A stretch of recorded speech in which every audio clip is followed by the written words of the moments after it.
Но владелец территории, мексиканский архитектор Мигель Кентано Полин, как-то вот решил впоследствии создать некий тематический парк и настолько любит свою страну, что решил, что в этом парке будет все, что связано только с Мексикой и больше ни с чем.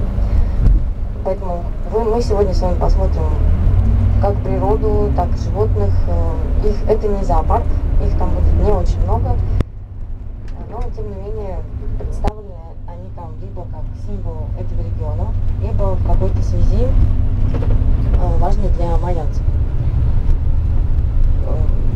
Это тоже не случайно, потому что парк Xcaret был некогда остановкой, городком майянским и таким неким спутником Тулума. Если вы посещали Тулум или планируете его посетить, также мы там с вами увидим остатки руин. Они реставрированы, реконструированы, но являются настоящими.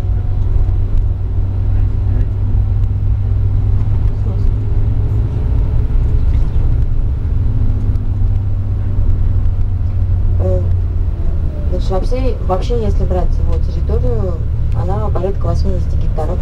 Мы, конечно же, не все с вами обходим. Самые основные вещи.